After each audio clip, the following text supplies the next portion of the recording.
O oceano é o palco mais grandioso e implacável da evolução, um teatro de profundezas esmagadoras onde a vida foi transformada em formas inimagináveis. Aqui, regras antigas são quebradas e identidades são perdidas como pele. Prepare-se para entrar no laboratório definitivo da vida, onde a violência bruta e criativa da natureza está em plena exibição. Nossa jornada começa em mar aberto, onde um belo viajante esconde um segredo mortal. Sob um sol brilhante, a superfície do Atlântico tropical é uma extensão de azul aparentemente sem características. É um mundo em constante movimento, moldado pelo vento e pelas correntes. À deriva por esta vasta planície líquida está uma criatura que parece encarnar o próprio espírito deste ambiente. Uma bexiga iridescente, tingida de rosa e violeta, apanha o vento, sua crista agindo como uma vela, impulsionando-o em uma jornada silenciosa e sem rumo. Esta é a caravela portuguesa Physalia physalis. Seu nome comum, derivado de sua estranha semelhança com um navio de guerra do século XVIII com todas as velas içadas, captura perfeitamente sua natureza passiva, movida pelo vento, mas ainda assim ameaçadora. Conhecidos como zooides, este plano corporal colonial representa um caminho evolutivo único. Em vez de desenvolver órgãos complexos dentro de um único corpo, a caravela portuguesa efetivamente terceirizou suas funções vitais para corpos separados e especializados, todos física e neurologicamente integrados em um todo coeso. Esses zooides são organizados em 4 grupos distintos, cada um com um papel pré-determinado e inegociável. A parte mais visível, o pneumatóforo, é um único zooide grande modificado em uma bexiga cheia de gás que atua como vela e flutuador. Abaixo da linha d'água pendem os instrumentos de morte da colônia, os dactilozooides. Estes são os longos tentáculos que servem como caçadores e defensores da colônia. Misturados entre eles estão os gastrozooides, que são essencialmente estômagos comunitários. Cada um é uma boca e um sistema digestivo separados, responsáveis por consumir a presa capturada pelos tentáculos.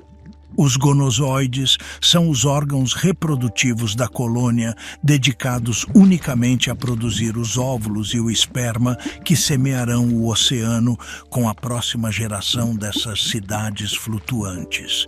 Nenhum desses zooides individuais poderia sobreviver por conta própria. Suas vidas estão inextricavelmente ligadas, funcionando como um único superorganismo que desafia nossa própria definição do que significa ser um indivíduo.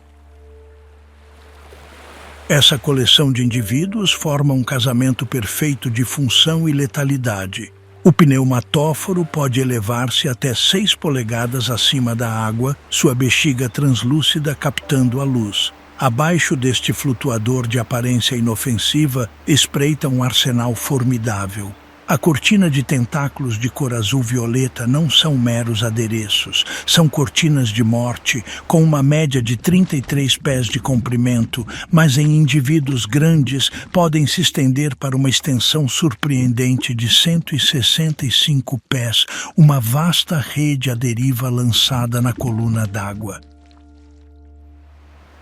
Esses tentáculos são a principal ferramenta da colônia para capturar os pequenos peixes e crustáceos que formam sua dieta, paralisando-os instantaneamente ao contato. A caravela portuguesa é uma nômade passiva, inteiramente à mercê dos ventos e correntes que a empurram pelas águas tropicais e temperadas do globo. Este modo de viagem muitas vezes resulta em grandes flotilhas, sendo sopradas para águas costeiras e arrastadas para a praia, particularmente após ventos fortes em terra, onde seu perigo persiste muito depois de parecerem ter morrido. Apesar de suas defesas formidáveis, a caravela portuguesa não está sem predadores. É uma fonte de alimento favorita para a tartaruga cabeçuda e para o massivo peixe-lua oceânico, cujas peles grossas oferecem proteção contra as picadas. Talvez seu predador mais incomum seja o caracol marinho violeta, Jantina jantina, um molusco que cria sua própria jangada flutuante de bolhas de muco, permitindo-lhe flutuar na superfície e caçar ativamente a caravela portuguesa. Mas seu verdadeiro poder não reside em seu tamanho, mas em seu armamento microscópico. Seus tentáculos são densamente armados com milhares de células urticantes especializadas chamadas quinidócitos, que por sua vez abrigam organelas conhecidas como nematocistos. Cada nematocisto é uma maravilha biológica de engenharia. Uma cápsula contendo um tubo oco farpado e enrolado firmemente, mantido sob imensa pressão hidrostática.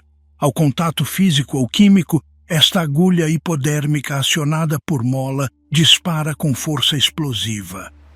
Dentro de 700 nanosegundos, o tubo se everte a uma velocidade surpreendente, gerando uma pressão de impacto suficiente para perfurar a pele de sua vítima e injetar um veneno potente. Este mecanismo é tão brutalmente eficiente que os nematocistos podem permanecer ativos e disparar muito depois que a caravela portuguesa morreu e foi arrastada para a praia. O veneno em si é um coquetel complexo de neurotoxinas, proteínas e enzimas projetado para rápida paralisia e digestão. Um componente significativo é a fisalittoxina, uma poderosa toxina hemolítica que causa a rápida ruptura das células vermelhas do sangue. Em humanos, os efeitos do veneno são imediatos e excruciantes, causando vergões vermelhos, dor intensa e inchaço. O estudo deste veneno teve um impacto profundo e inesperado na medicina humana. No início do século XX, os cientistas Charles Richet e Paul Portier estavam investigando o veneno da Physalia physalis. Eles hipotetizaram que injetar em cães doses pequenas e não letais induziria imunidade. Para sua surpresa, uma segunda dose, muito menor, administrada semanas depois, não conferiu proteção, mas em vez disso, desencadeou uma reação sistêmica violenta e fatal. Eles haviam descoberto um estado de hipersensibilidade que Richet chamou de afilaxia, o oposto de proteção. Este trabalho inovador, nascido do veneno de uma caravela portuguesa, revelou o princípio imunológico fundamental da anafilaxia, rendendo a Richet o Prêmio Nobel em 1913 e lançando as bases para toda a nossa compreensão moderna de alergias e choque anafilático. Esta única e estranha criatura à deriva, uma cidade de pólipos navegando em mar aberto, detém, portanto, um lugar fundamental na história da ciência. Mas enquanto a caravela portuguesa é uma caçadora conspícua da superfície iluminada pelo sol, outros predadores dominaram uma estratégia completamente diferente: invisibilidade total. Como você caça o que não consegue ver em um mundo de areia movediça? A resposta não está na visão, mas em um sexto sentido secreto. A caravela portuguesa fundamentalmente quebra nosso conceito de eu. Ela nos força a fazer uma pergunta muito básica: onde um animal termina e outro começa? A Physalia não é uma criatura, é um comitê, uma sociedade perfeitamente integrada onde nenhum membro pode sobreviver sozinho. É um paradoxo vivo que nos diz que a evolução nem sempre constrói um corpo individual melhor. Às vezes, ela constrói uma equipe melhor. Em águas costeiras rasas, onde a luz do sol penetra no fundo do mar, outro tipo de predador está à espreita. O mundo aqui é de areias movediças e correntes sutis. Para o observador casual, é uma paisagem plácida e sem graça, mas sob o sedimento, um caçador está escondido, um mestre da emboscada invisível. Com alguns movimentos de suas nadadeiras peitorais em forma de asa, uma arraia ticonha pode desaparecer, agitando a areia para criar um manto perfeito. Deitada enterrada, ela é quase invisível para a vida que passa por cima. Enterrada e incapaz de ver, este caçador percebe o mundo através de eletricidade e cheiro. Como seus primos, os tubarões, a arraia é equipada com uma rede de eletroreceptores chamados ampolas de Lorenzini. Esses incríveis poros cheios de geleia, concentrados em um padrão denso ao redor de sua boca, podem detectar os minúsculos campos elétricos gerados pelas contrações musculares e impulsos nervosos de outras criaturas vivas. Para a arraia, a areia não é um véu opaco, mas um meio eletricamente transparente. A fraca assinatura bioelétrica de um caranguejo se arrastando ou de um molusco enterrado logo abaixo da superfície é tão clara para a arraia quanto uma silhueta contra o céu. Uma vez que um alvo é localizado, a arraia emprega uma técnica impiedosamente eficiente. Ela usa suas poderosas nadadeiras para mexer o substrato, criando uma nuvem de areia para desorientar e expor sua vítima.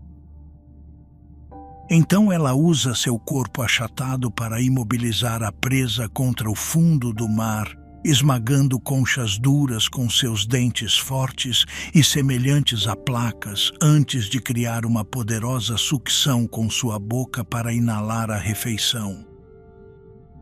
O alvo da arraia é muitas vezes um vasto exército em migração com uma vulnerabilidade fundamental. Grandes aglomerações de caranguejos-aranha se movem pelo fundo do mar, um tapete vivo de pernas e carapaças. Como crustáceos decápodes, os caranguejos são definidos por suas defesas formidáveis, um exoesqueleto duro e mineralizado feito de quitina e um par de garras poderosas. Esta armadura, no entanto, vem com uma vulnerabilidade fundamental. Para crescer, um caranguejo deve periodicamente se desfazer de sua carapaça rígida em um processo chamado ecdise ou muda. Por um breve período após a muda, sua nova e maior carapaça é macia e maleável, oferecendo pouca ou nenhuma proteção. Durante esse tempo, o caranguejo está completamente indefeso. É essa vulnerabilidade cíclica e compartilhada que leva muitas espécies de caranguejos a formar aglomerações maciças para a muda e o acasalamento. Há segurança nos números, mas é essa mesma vulnerabilidade que atrai predadores como a arraia, transformando o fundo do mar em uma zona de eliminação. Uma única arraia grande pode precisar consumir até 50 caranguejos por dia para satisfazer suas necessidades energéticas. Para a arraia, essas aglomerações de muda são um irresistível buffet à vontade. Este confronto se torna uma dramática interação de estratégia e contra-estratégia entre predador e presa. A abordagem da arraia é altamente direcionada e eficiente. Usando seu sentido elétrico, ela pode distinguir entre indivíduos de carapaça dura e de carapaça macia. Ela ignora em grande parte os caranguejos de carapaça dura, que representam uma refeição difícil e que consome muita energia e podem até mesmo representar uma ameaça com suas garras afiadas. Em vez disso, ela escolhe os campos elétricos fracos dos indivíduos de carapaça macia, a presa fácil e abundante. Os caranguejos, por sua vez, evoluíram uma defesa coletiva surpreendentemente sofisticada. Os indivíduos de carapaça dura, cuja armadura é impermeável à arraia, não fogem. Em vez disso, eles ativamente formam uma fortaleza protetora ao redor de seus camaradas vulneráveis de carapaça macia. Eles criam um denso escudo vivo de pernas e carapaças, uma barreira que fisicamente bloqueia o acesso da arraia aos seus alvos preferidos. À medida que a arraia desliza sobre a aglomeração, os caranguejos se amontoam uns sobre os outros, criando um monte de armadura de múltiplas camadas que protege aqueles que estão mudando dentro. Este não é um simples altruísmo, mas uma estratégia altamente eficaz e evolutivamente estável. Cada caranguejo com uma carapaça dura foi recentemente macio, e cada caranguejo de carapaça macia que sobrevive logo endurecerá e será capaz de contribuir para a defesa. Ao protegerem coletivamente os membros mais vulneráveis do grupo a qualquer momento, eles aumentam dramaticamente a taxa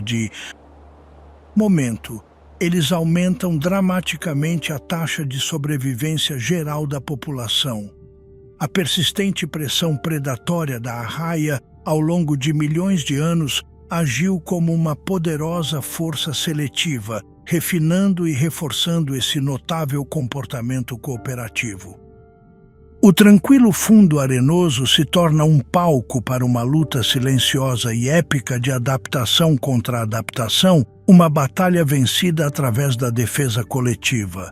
Mas o que acontece quando não há fortaleza para se esconder e nenhuma equipe para te proteger? Agora nos movemos para o campo de batalha mais caótico do oceano, a fronteira entre a terra e o mar. Aqui, a sobrevivência é uma corrida frenética e de alta velocidade, e os predadores são tão implacáveis que eles até mesmo deixarão a água para caçar sua presa. O que estamos testemunhando naquele fundo do mar não é altruísmo. É uma apólice de seguro-viva escrita na linguagem da evolução. O caranguejo de carapaça dura protege o de carapaça macia não por bondade, mas porque ele mesmo esteve vulnerável recentemente e sabe que estará novamente. É uma fortaleza móvel construída de alto interesse esclarecido, onde a sobrevivência de seu vizinho está diretamente ligada à sua própria. Em outros lugares, a fronteira entre a terra e o mar cria um dos ambientes mais exigentes do planeta. A zona entre marés é um mundo definido pelo ritmo implacável das marés, um campo de batalha mutável onde as regras de engajamento são redesenhadas 2 vezes por dia. A água que recua deixa para trás uma rede de poças de rocha, mundos temporários e isolados que concentram tanto recursos quanto perigos. Para os coloridos caranguejos salta-maré, esta paisagem traiçoeira é tanto uma despensa quanto uma provação. Para alcançar as ricas algas que crescem nas rochas expostas, uma fonte de alimento vital, eles devem navegar por este terreno perigoso. Sua sobrevivência depende de uma série de saltos desesperados e em alta velocidade de um porto seguro para o próximo, evitando as poças mortais que os esperam. À espreita dentro das poças estão predadores que evoluíram estratégias extraordinárias para explorar esta jornada. Em uma exibição impressionante de adaptação, tanto a moreia pintada quanto o polvo comum, animais marinhos por excelência, aprenderam a deixar a água para caçar em terra. Esta tática de emboscada anfíbia transforma cada centímetro da zona entre marés, molhado ou seco, em uma armadilha em potencial. O polvo, com seu corpo sem ossos, infinitamente flexível e braços poderosos, revestidos de ventosas, é naturalmente adequado para tais incursões terrestres. Ele pode se despejar de uma poça de rocha, seus cromatóforos permitindo que ele combine a textura e a cor da rocha úmida e rastejar com velocidade surpreendente para se posicionar para um ataque. A adaptação da moreia é ainda mais notável. Um revestimento de muco espesso e protetor em sua pele previne abrasões das rochas afiadas, enquanto sua fisiologia especializada permite que ela sobreviva fora da água por períodos consideráveis. Este comportamento não é uma anomalia isolada, é uma técnica de caça aprendida e aperfeiçoada. Moreias foram observadas pulando de uma poça para outra em perseguição direta de sua presa de caranguejo. Este é um exemplo claro de uma corrida armamentista evolutiva, onde a estratégia semiterrestre dos caranguejos para encontrar alimento forçou seus predadores marinhos a se tornarem semiterrestres também, empurrando tanto o predador quanto a presa aos limites absolutos de suas capacidades fisiológicas. Para os caranguejos, esta migração diária por alimento é uma guerra em várias frentes. Eles não estão simplesmente fugindo de um único tipo de predador, mas estão presos em um fogo cruzado entre dois caçadores com estilos fundamentalmente diferentes. O polvo representa uma ameaça furtiva e inteligente. Um mestre da camuflagem, ele pode se misturar perfeitamente com o ambiente, seus 8 braços capazes de atacar de múltiplas direções ao mesmo tempo.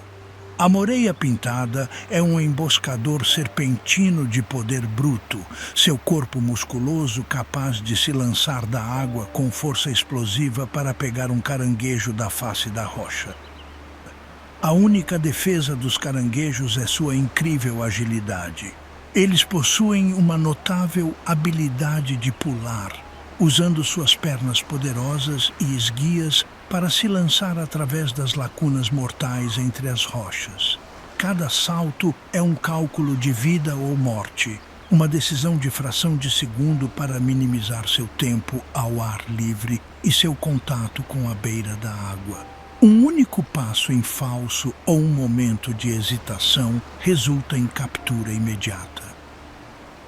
O drama se desenrola com intensidade implacável, um balé de alto risco onde a sobrevivência é medida em polegadas e frações de um segundo.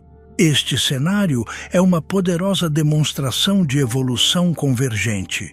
O polvo comum, um molusco cefalópode, e a moreia pintada, um peixe de barbatana raiada, são separados por mais de 500 milhões de anos de história evolutiva. Seus planos corporais, modos de locomoção e sistemas sensoriais são vastamente diferentes. No entanto, quando confrontados com o mesmo desafio ecológico específico, como capturar caranguejos ágeis que pulam nas rochas na zona entre marés, ambas as linhagens chegaram independentemente à solução idêntica de alto risco e alta recompensa: rastejar para fora da água para caçar em terra.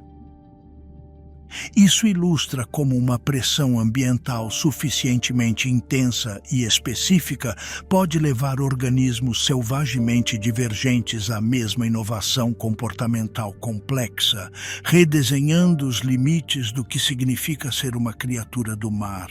Nos recifes rasos e leitos de ervas marinhas, opera um tipo diferente de caçador, um que trava a guerra não com força bruta, mas com luz e ilusão. A sépia é a mestra incontestável da camuflagem, um animal que usa seus pensamentos em sua pele. Sua habilidade de mudar de cor, padrão e textura não é uma reação química lenta e passiva como a vista em um camaleão, mas um sistema dinâmico, neuralmente controlado, capaz de transformar sua aparência em milissegundos. Esta habilidade extraordinária é possível por um sistema complexo e de múltiplas camadas de células especializadas da pele. Os componentes primários são os cromatóforos, que são milhões de pequenos sacos elásticos cheios de pigmento preto, marrom, vermelho ou amarelo. Cada saco está conectado a um conjunto de músculos radiais que, por sua vez, estão ligados diretamente ao grande e sofisticado cérebro da sépia. Quando o cérebro envia um sinal nervoso, esses músculos se contraem, abrindo o saco de pigmento e revelando sua cor. Quando eles relaxam, o saco encolhe de volta para um pequeno ponto, escondendo a cor. Camadas abaixo dos cromatóforos estão os iridóforos e leucóforos. Iridóforos são células que agem como pequenos espelhos empilhados, refletindo e espalhando a luz ambiente para produzir verdes, azuis e pratas iridescentes cintilantes. Leucóforos espalham todos os comprimentos de onda de luz uniformemente, fornecendo um fundo branco e brilhante que melhora o contraste e a vivacidade dos padrões de cromatóforos. Ao controlar com precisão e independentemente esses milhões de pixels celulares, a sépia pode não apenas combinar a cor e o padrão de qualquer fundo com fidelidade surpreendente, mas também alterar a própria textura de sua pele, levantando protuberâncias e cristas chamadas papilas para imitar a superfície tridimensional de uma rocha ou pedaço de coral. Enquanto este sistema é poderoso para a defesa, a sépia de bandeira larga o transformou em uma arma para o ataque. Ao caçar presas como caranguejos ou camarões, ela frequentemente emprega uma exibição específica e fascinante nos momentos finais de sua aproximação. Esta é a exibição de faixa passante, uma onda dinâmica e rítmica de faixas escuras que flui continuamente por seu corpo e braços, diretamente em direção ao seu alvo. Para o olho humano, o efeito é deslumbrante e conspícuo, uma luz estroboscópica hipnótica que parece desafiar o próprio propósito da camuflagem. Por anos, isso levou à teoria popular de que a sépia estava literalmente hipnotizando sua presa, hipnotizando-a para um estado de paralisia que permitia uma captura fácil. No entanto, pesquisas recentes desmantelaram a teoria da hipnose, revelando uma estratégia muito mais sofisticada. A exibição de faixa passante não é um ato de mesmerismo, mas uma forma altamente avançada de camuflagem de movimento. A sépia não é um mágico, mas um neurocientista. Ela não está colocando sua presa em transe, mas lançando um ataque direcionado de negação de serviço em seu sistema de processamento visual. O sistema visual da presa, como o de muitos animais, é altamente sintonizado para detectar a forma iminente de um predador que se aproxima. As faixas que se movem rapidamente da sépia exploram uma brecha nesta arquitetura neural. As faixas geram uma quantidade esmagadora de ruído visual, inundando os neurônios de detecção de movimento do caranguejo com tanta informação conflitante que o sinal primário, o contorno que se expande e se aproxima do corpo da sépia, é efetivamente mascarado e não pode ser processado. O predador se torna invisível, escondido atrás de um padrão de movimento confuso e ininterpretável.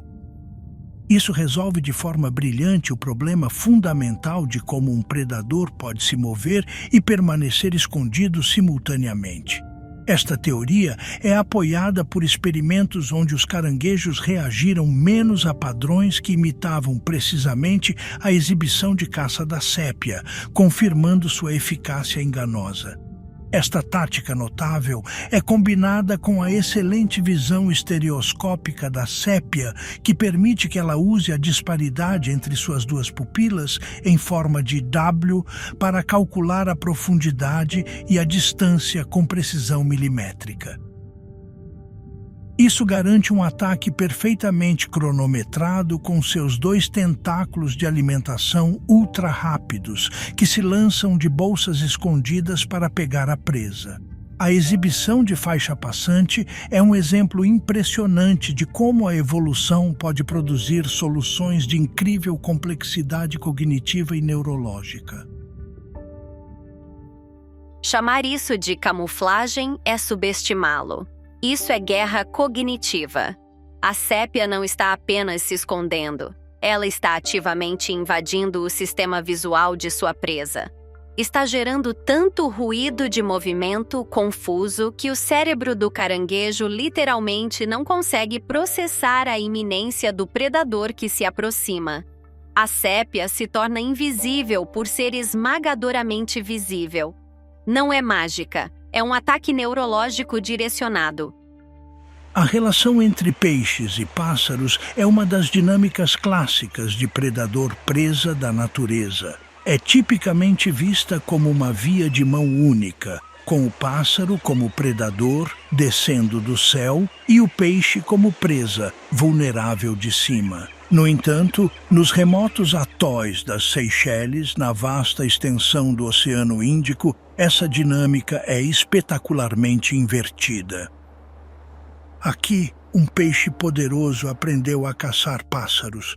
O xarel gigante Caranx ignobilis é um massivo predador de topo do Recife, um caçador muscular de flancos prateados, construído para velocidade e poder. Neste local específico, esses peixes poderosos se reúnem em grupos perto de uma ilha que serve como uma colônia de nidificação para 500 mil de andorinhas do mar escuras.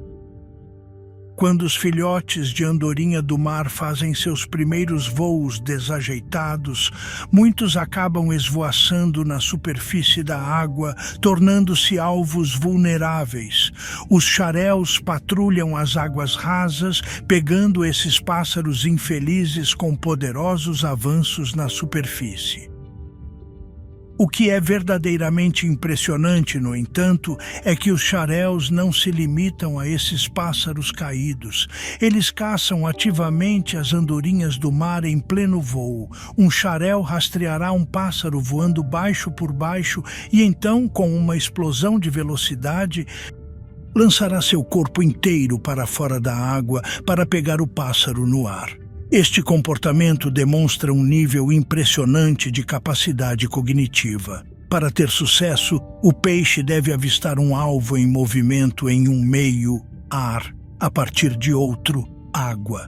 Ele deve prever a futura trajetória de voo e a velocidade de seu alvo.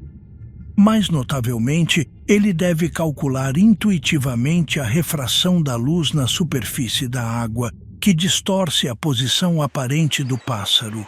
O peixe deve mirar não onde o pássaro parece estar, mas onde ele realmente está.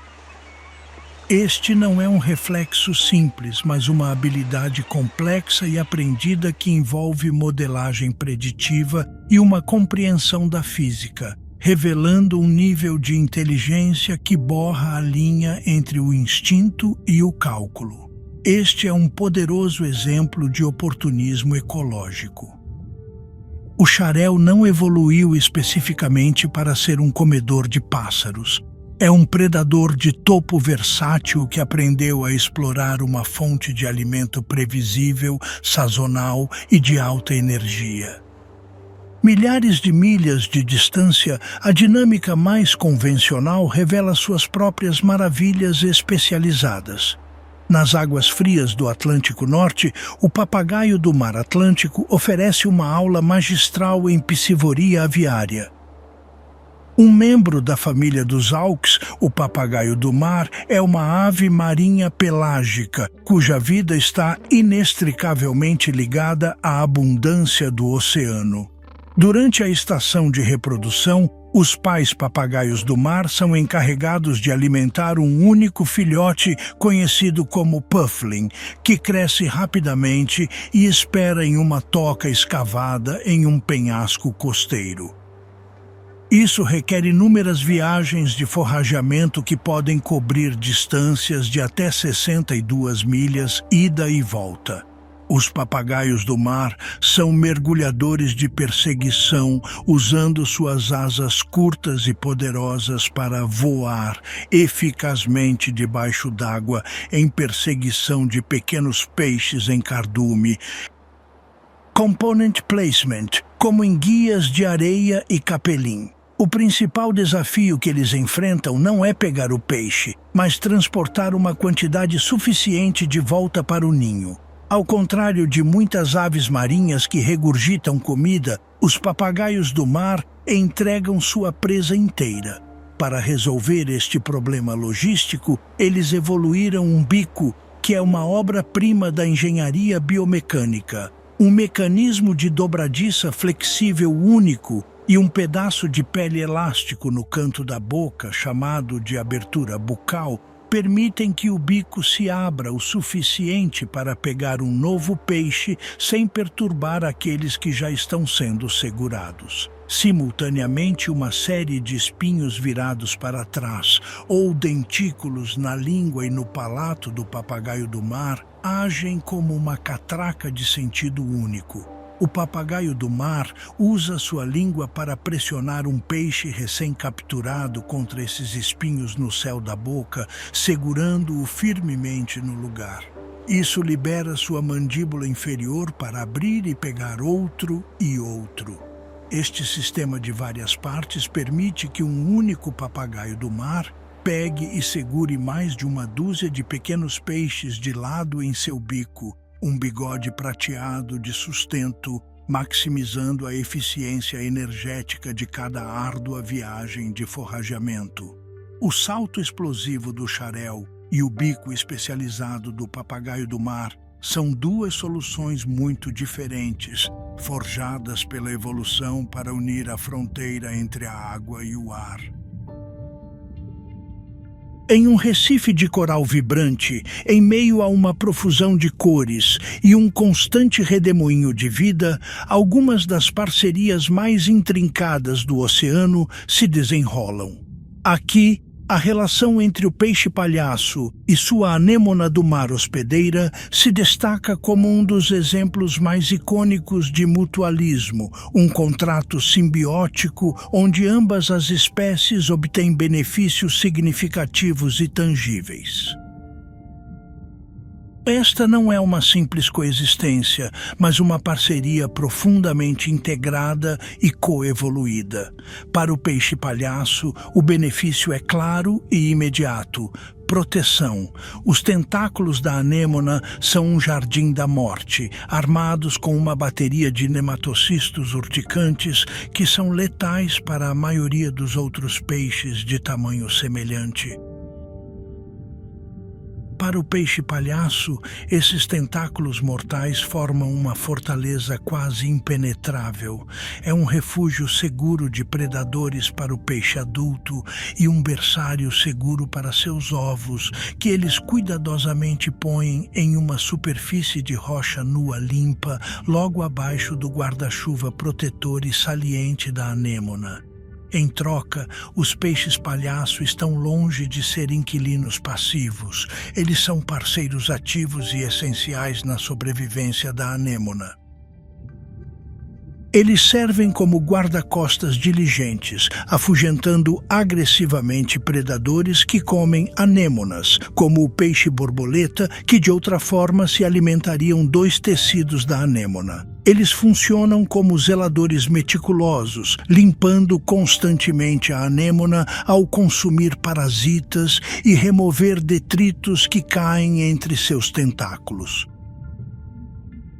Sua natação constante fornece um serviço vital, melhorando a circulação de água ao redor da anêmona, o que melhora a difusão de oxigênio para seus tecidos e ajuda a lavar o lixo. Além disso, eles agem como provedores. Seus próprios resíduos são uma rica fonte de nitrogênio, que fertiliza as algas simbióticas, as zooxantelas, que vivem dentro dos tecidos da anêmona e a fornecem com grande parte de sua energia através da fotossíntese. Peixes-palhaço foram até mesmo observados ativamente trazendo pedaços de comida de volta para seu hospedeiro. O enigma biológico central sempre foi como o peixe-palhaço sobrevive ao abraço letal da anêmona. A chave reside em uma camada de muco especializada que reveste o corpo do peixe-palhaço. Este muco não é uma gosma comum, é um disfarce químico. É rico em glicoproteínas específicas e, crucialmente, carece dos açúcares e proteínas particulares que normalmente desencadeariam o disparo dos nematocistos da anêmona. Ele efetivamente torna o peixe-palhaço invisível ou, mais precisamente, irreconhecível para o mecanismo urticante da anêmona.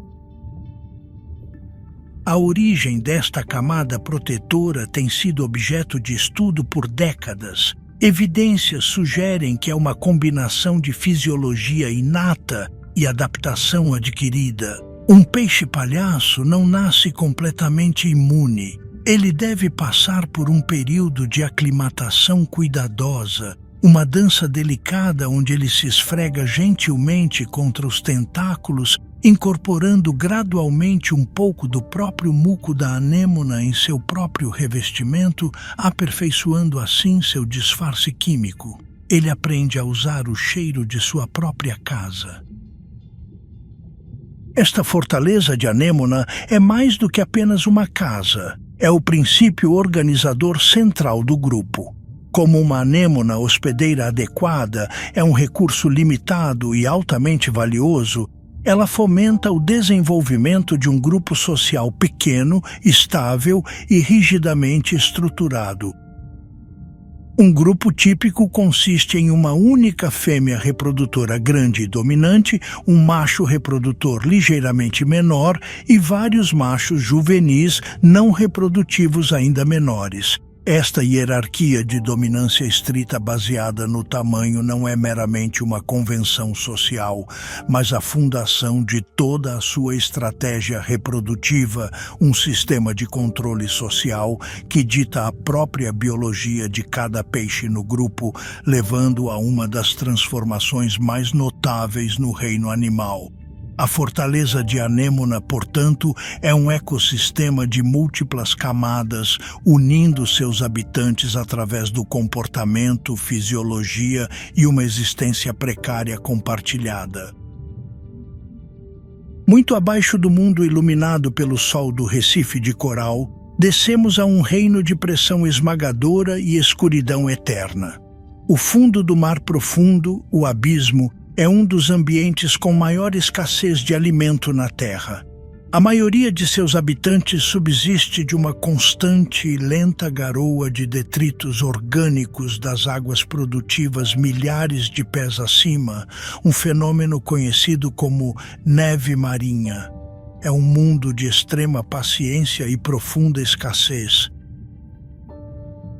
Mas ocasionalmente este ritmo lento é quebrado por um evento extraordinário que proporciona um banquete. Quando a carcaça massiva de uma grande baleia morre nas águas da superfície e afunda nas profundezas, ela entrega um pulso súbito e colossal de matéria orgânica ao abismo. Isso é uma queda de baleia.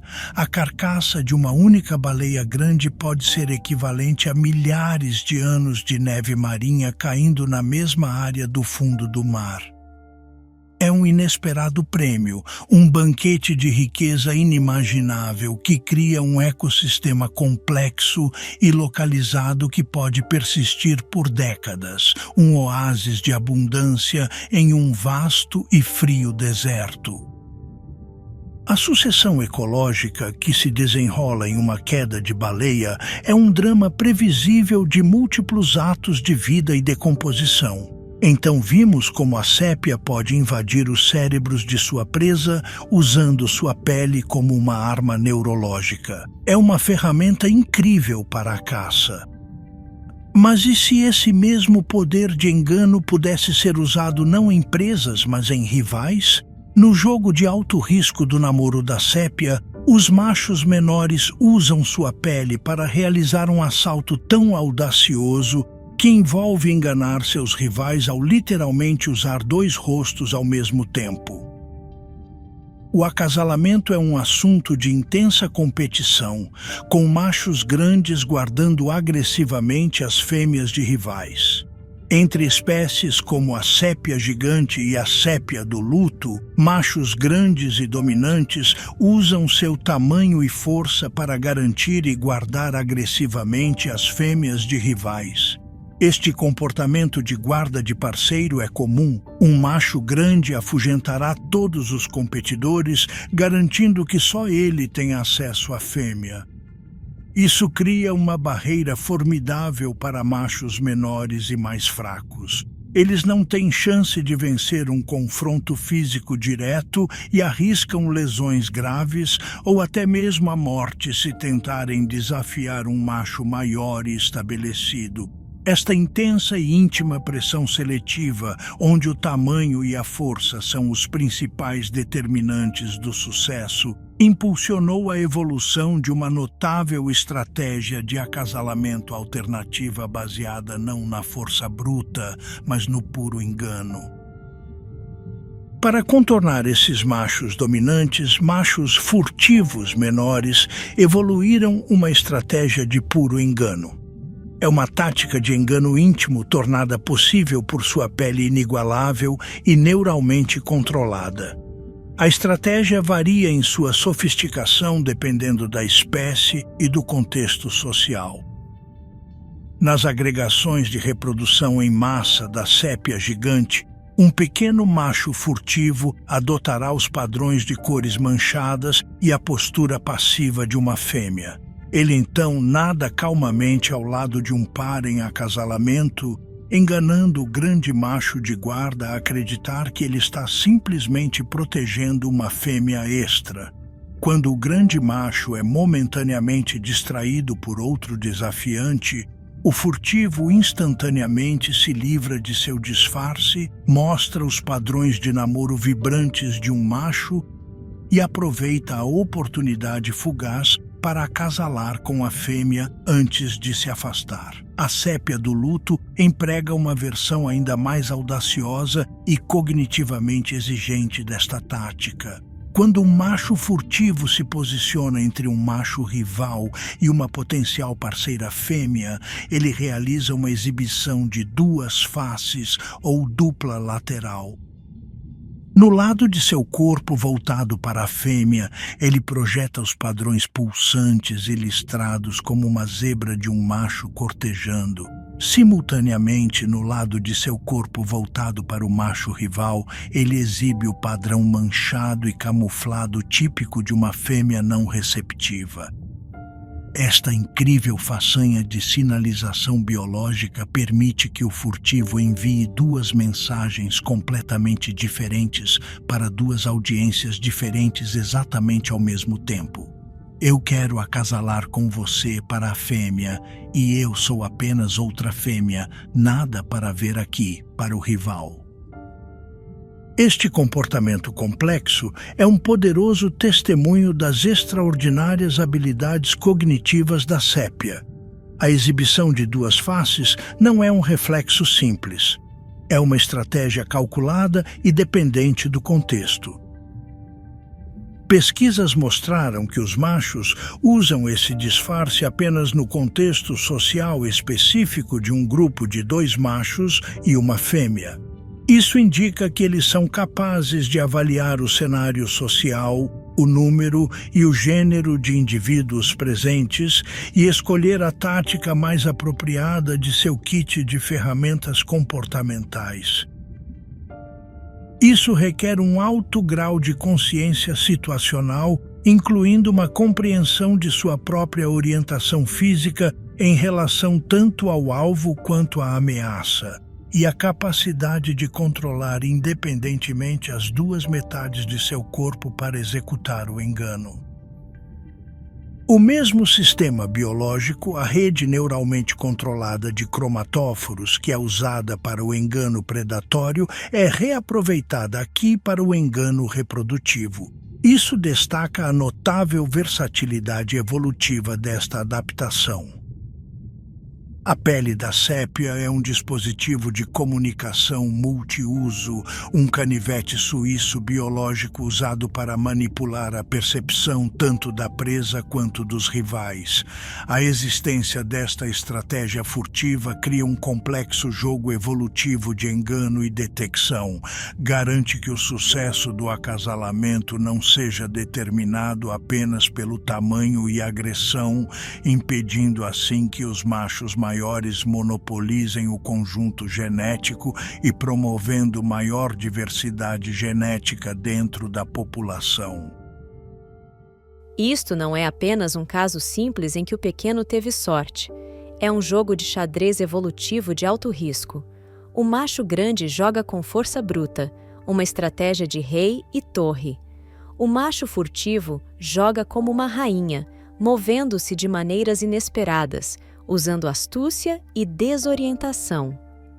Esta dinâmica é crucial, porque garante que o sucesso não é apenas sobre o tamanho. O engano, neste caso, é uma poderosa ferramenta evolutiva para manter um conjunto de genes saudável e diverso. De volta ao Recife de Coral, dentro dos tentáculos ondulantes da fortaleza de Anêmona, descobrimos uma das histórias mais profundas de adaptação no oceano. É uma história que desafia nossas suposições mais básicas sobre identidade, demonstrando como o poder social pode fundamentalmente reescrever a biologia de um animal.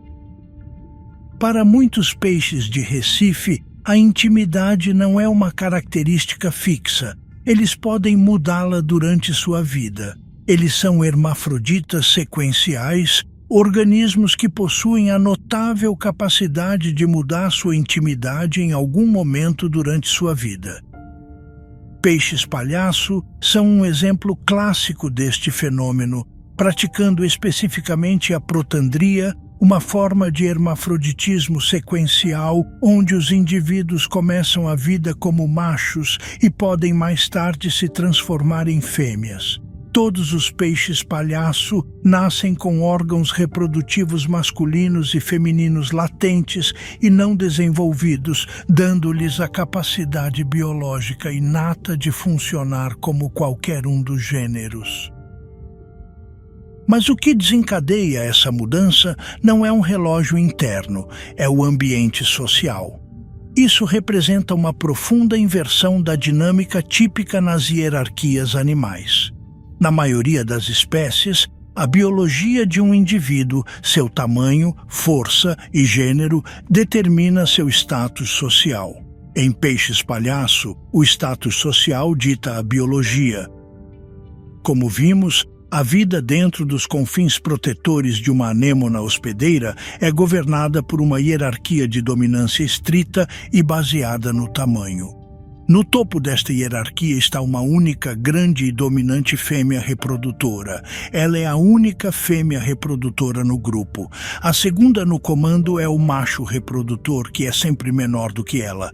Todos os outros peixes no grupo são machos não reprodutivos ainda menores, cujo crescimento e desenvolvimento íntimo são ativamente suprimidos pelo comportamento agressivo e dominante do casal reinante. O gatilho para a mudança de gênero é uma ruptura desta ordem social rígida. Se a fêmea dominante morre ou é removida do grupo, um vácuo de poder é criado. Em resposta, o maior peixe na hierarquia, o macho reprodutor, passa por uma transformação fisiológica rápida e completa. Ele começa a crescer e, ao longo de semanas, seus órgãos reprodutivos masculinos atrofiam, enquanto seus órgãos femininos latentes se desenvolvem, transformando-o na nova, totalmente funcional e dominante fêmea. Por sua vez, o maior dos machos não reprodutivos é liberado da supressão social anteriormente exercida pelo macho reprodutor. Ele cresce rapidamente e amadurece para o novo macho reprodutor, tomando seu lugar ao lado da fêmea recém-transformada. Este sistema é uma elegante solução evolutiva para garantir a continuidade reprodutiva. No pequeno e isolado mundo de uma única anêmona, encontrar um novo parceiro de fora do grupo é uma tarefa perigosa. Este plano de sucessão embutido garante que um par reprodutor possa ser reconstituído rápida e seguramente de dentro da unidade social existente, maximizando o sucesso reprodutivo de longo prazo do grupo. Esta transformação socialmente desencadeada é orquestrada por uma cascata complexa e finamente ajustada de genes e hormônios. Quando a fêmea dominante desaparece, os sinais sociais, especificamente a ausência de seu comportamento supressor, desencadeiam uma mudança dramática na química cerebral e na expressão genética do macho reprodutor. A atividade dos genes que promovem e mantêm o estado macho, como o AMA, hormônio antimülleriano, diminui. Simultaneamente, a expressão dos genes fêmea aumenta. Um gene crítico é o CYP19A1A, que codifica a enzima aromatase. A aromatase é a enzima-chave responsável por converter andrógenos, hormônios masculinos, em estrógenos, hormônios femininos. À medida que a atividade da aromatase aumenta, o equilíbrio hormonal do peixe muda drasticamente. Esta cascata hormonal impulsiona a reorganização fisiológica e funcional completa da gônada, transformando-a de um testículo em um ovário totalmente produtivo. O peixe-palhaço reconectou de forma única um kit de ferramentas genético para a determinação de gênero que é profundamente conservado em todos os vertebrados, ligando-o diretamente a sinais sociais para criar seu notavelmente flexível sistema reprodutivo socialmente controlado. Agora deixamos as águas familiares e iluminadas pelo sol para trás e descemos a um mundo totalmente alheio ao nosso. Para baixo, passando de 650 pés, onde a luz começa a desaparecer em um crepúsculo perpétuo. Mais para baixo, passando de 3.300 pés, onde os últimos vestígios de luz solar finalmente desaparecem. Agora entramos na zona batipelágica, a zona da meia-noite. Este vasto domínio, estendendo-se de 3.300 a 13.000 pés, é um reino de extremos profundos. A escuridão é absoluta e eterna. Nenhuma luz solar jamais penetra nessas profundezas, o que significa que a fotossíntese, a base de quase toda a vida na superfície, é impossível. A pressão é imensa, chegando a mais de 100 vezes a pressão atmosférica que sentimos ao nível do mar, uma força que esmagaria instantaneamente qualquer organismo terrestre não especificamente adaptado a ela. A temperatura é estável, mas implacável, pairando apenas alguns graus acima do congelamento. Talvez o maior desafio seja a escassez de alimento. Longe da superfície produtiva, os habitantes da zona da meia-noite dependem de uma dieta escassa de neve marinha, aquela lenta chuva de detritos orgânicos de cima ou da rara oportunidade de caçar uns aos outros. Neste ambiente duro, estável e implacável, a sobrevivência impulsionou a evolução de algumas das formas de vida mais bizarras e fascinantes do planeta. Os habitantes desta zona são uma galeria de grotescos, mas suas formas são perfeitamente lógicas. O tamboril do mar profundo é o predador por excelência da zona. Com mais de 160 espécies conhecidas, esses peixes dominaram a arte da conservação de energia. A fêmea é frequentemente uma bola gelatinosa e globular com uma boca cavernosa cheia de dentes afiados como agulhas e apontados para trás. Ela emprega uma isca bioluminescente, a esca, que balança de um raio de barbatana dorsal modificado, o ilícium. Esta isca brilhante, movida por bactérias simbióticas, atrai presas escassas diretamente para suas mandíbulas, eliminando a necessidade de uma perseguição energeticamente cara. Os peixes-dragão são outro grupo dominante de predadores. Tipicamente longos e escuros, eles também possuem bocas grandes e dentes formidáveis, mas se distinguem por uma variedade assombrosa de barbilhos bioluminescentes no queixo, alguns tão longos quanto o próprio peixe, que terminam em iscas complexas e multicoloridas. A lula vampiro Uma relíquia viva que não é uma verdadeira lula nem um polvo, se defende invertendo seus braços palmados sobre seu corpo, criando um manto defensivo revestido de espinhos carnudos. Outros, como o grande engolidor, evoluíram estômagos tão distensíveis que podem consumir presas maiores do que eles mesmos, uma adaptação essencial quando a próxima refeição pode estar a semanas ou meses de distância. Apesar de suas formas variadas, a vida aqui compartilha um kit de ferramentas de adaptações à escuridão e pressão constantes. Neste mundo sem sol, a luz não é uma condição ambiente, mas uma ferramenta biológica, e a vida evoluiu para criá-la e manipulá-la. Esta bioluminescência é a linguagem das profundezas, um dialeto silencioso e cintilante usado para atrair presas, parceiros e repelir predadores. O tamboril do mar profundo é talvez o mais famoso falante desta linguagem. Ele dispensa o custo energético de uma perseguição, empregando em vez disso uma estratégia passiva e mortal. Uma isca brilhante balança de sua cabeça, um único ponto de luz na escuridão infinita, atraindo vítimas curiosas diretamente para uma boca cavernosa, revestida de dentes afiados como agulhas. Todo o seu plano corporal é um testemunho da escassez de alimento, com um estômago expansível pronto para qualquer refeição, não importa quão grande. Outros caçadores, como o peixe-dragão, usam um princípio semelhante, mas com ornamentação diferente, balançando barbilhos intrincados e brilhantes de seus queixos para atrair presas. Mas onde há luz fabricada, também deve haver estratégias para evitá-la. A melhor camuflagem aqui é uma inversão das regras do mundo da superfície.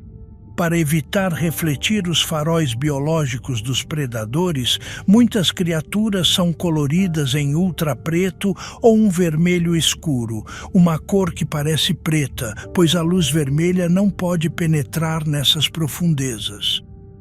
Para outros, a sobrevivência significa dispensar a cor completamente, adotando uma transparência fantasmagórica.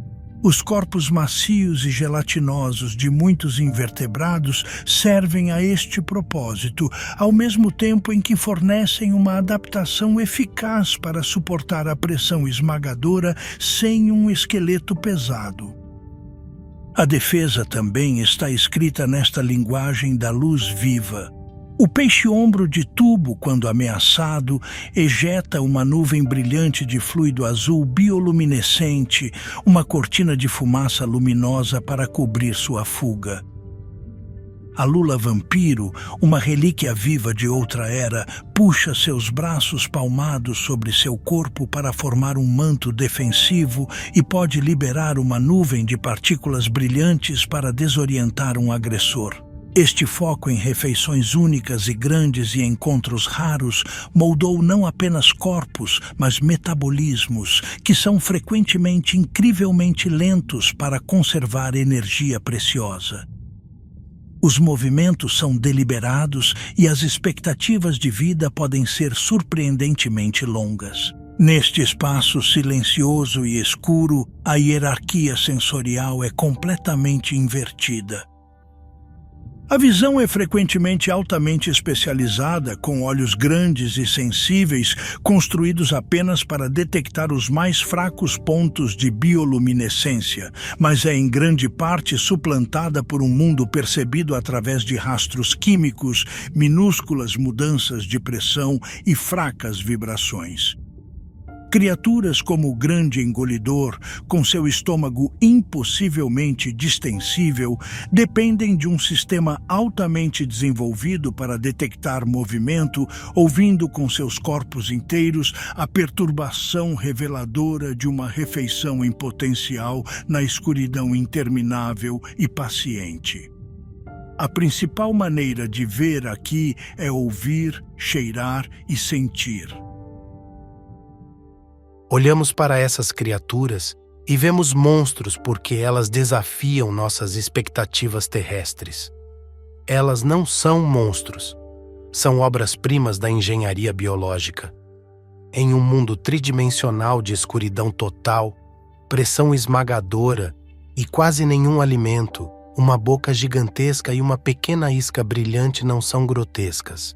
É o auge absoluto da eficiência energética. Essas formas são a conclusão lógica da vida em um lugar impossível. Descemos ao fundo do abismo, ao Golfo do México. Na pressão esmagadora e na escuridão eterna do mar profundo, existem formações geológicas de uma estranheza surpreendente. Lagos subaquáticos. Conhecidas como piscinas de salmoura, estas são depressões onde a água supersalgada vaza da crosta terrestre. Esta salmoura pode ser de 3 a 8 vezes mais salgada do que a água do mar circundante. Devido à sua densidade muito maior, ela não se mistura. Em vez disso, ela se acumula em bacias no fundo do oceano, formando um corpo de líquido distinto com uma superfície visível e cintilante e uma linha de costa claramente definida. É, em todos os sentidos, um lago sob o oceano. Estas piscinas de salmoura são armadilhas mortais porque induzem um estado de choque tóxico agudo. A salmoura não é apenas hipersalina, ela também é completamente anóxica, não contendo oxigênio dissolvido e muitas vezes é saturada com produtos químicos tóxicos como metano e sulfeto de hidrogênio. Para a maioria dos animais marinhos, entrar em uma piscina de salmoura desencadeia um colapso fisiológico rápido e multissistêmico. Esta não é uma doença, mas uma reação violenta a um ambiente com química fundamentalmente incompatível. Um animal que afunda abaixo da superfície da salmoura é atacado em 2 frentes simultaneamente. Primeiro, enquanto tenta respirar, suas brânquias são expostas à água sem oxigênio, levando a uma hipóxia cerebral imediata e sufocamento. Ao mesmo tempo, a salinidade extrema causa um choque osmótico massivo. A água é violentamente extraída das células do animal por osmose, causando uma desidratação catastrófica em nível celular. O efeito combinado é devastador, causando convulsões violentas e paralisia. Se a criatura não consegue imediatamente lutar para se libertar e subir acima da densa salmoura, a morte é rápida e certa. Apesar de sua letalidade, estes lagos tóxicos não são totalmente desprovidos de vida. Os produtos químicos que vazam para a piscina, particularmente metano e sulfeto de hidrogênio, podem sustentar bactérias quimiosintéticas. Estas bactérias formam a base de um ecossistema único e vibrante que prospera bem na linha de costa do lago tóxico. Densos leitos de mexilhões que abrigam estas bactérias quimiosintéticas em suas brânquias se aglomeram na borda da piscina, criando um oásis de alimento no mar profundo que de outra forma é esparso. Esta fonte de alimento concentrada é uma atração poderosa. Como documentado em Planeta Azul 2, uma moreia de pescoço cortado, atraída pelo cheiro dos mexilhões, pode ser tentada a fazer uma incursão ousada na piscina de salmoura. Este é um jogo de alto risco e alta recompensa. Uma incursão rápida e bem-sucedida para pegar um mexilhão pode fornecer uma refeição vital. Mas demorar-se por alguns momentos a mais é sucumbir ao choque tóxico. A moreia, com seu sistema nervoso falhando, entra em convulsões, seu corpo se contorcendo enquanto morre. As margens dessas piscinas são frequentemente repletas dos corpos de peixes, caranguejos e outras criaturas que fizeram um erro de cálculo fatal. A salmoura anóxica e hipersalina age como um conservante perfeito. Os corpos não se decompõem, mas são em conserva, acumulando-se ao longo de décadas como um museu sombrio e permanente das baixas desta fronteira extrema. A piscina de Salmoura é, portanto, uma fronteira nítida e visível, um lugar onde um ecossistema próspero existe no próprio precipício de uma zona de morte instantânea. Os corpos não se decompõem, mas são em conserva, acumulando-se ao longo de décadas como um museu sombrio e permanente das baixas desta fronteira extrema. A piscina de Salmoura é, portanto, uma fronteira nítida e visível, um lugar onde um ecossistema próspero existe no próprio precipício de uma zona de morte instantânea. Nossa jornada da superfície iluminada pelo Sol até as profundezas abissais revelou um oceano complexo e interconectado. As histórias aqui narradas de conflito, cooperação, engano e adaptação não são curiosidades isoladas, mas janelas para os processos fundamentais que impulsionam a vida no mundo marinho. Vimos que a própria definição de um indivíduo é desafiada pela caravela portuguesa, uma cidade colonial cujo veneno inadvertidamente desvendou segredos da imunologia humana. Testemunhamos como a vulnerabilidade cíclica do ciclo de vida de um caranguejo forjou uma defesa coletiva sofisticada contra o mundo eletrosensorial da arraia. Na zona entre marés, observamos uma corrida armamentista coevolutiva em seu extremo, empurrando predadores marinhos a se tornarem caçadores anfíbios. A sépia emergiu como uma mestra da ilusão, transformando sua pele em uma arma para lançar ataques neurológicos e executar enganos calculados. A dinâmica familiar de pássaro versus peixe foi virada de cabeça para baixo pelo xarel gigante, um predador demonstrando notável capacidade cognitiva. O intrincado contrato social entre o peixe-palhaço e a anêmona nos mostrou como o comportamento pode ditar a biologia, culminando na transformação socialmente desencadeada da própria intimidade.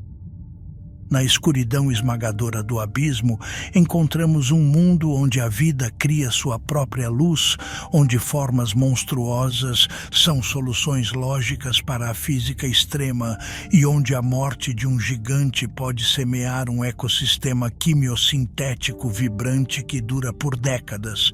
Mesmo no fundo do oceano, nos tóxicos lagos de desespero, o cálculo universal de risco versus recompensa impulsiona o comportamento ao seu limite absoluto. Cada uma dessas narrativas sublinha um tema central. Cada comportamento, não importa o quão bizarro, e cada forma, não importa o quão estranha, é uma solução elegante para os problemas intrincados colocados pelo ambiente marinho. As profundezas do oceano não são um vazio silencioso, mas um teatro dinâmico de vida, um reino de inovação constante, onde os grandes dramas de sobrevivência, reprodução e evolução continuam a se desenrolar de maneiras que estamos apenas começando a compreender. Os mistérios permanecem vastos, mas com cada nova observação, as profundezas revelam outra camada de sua profunda e assombrosa complexidade.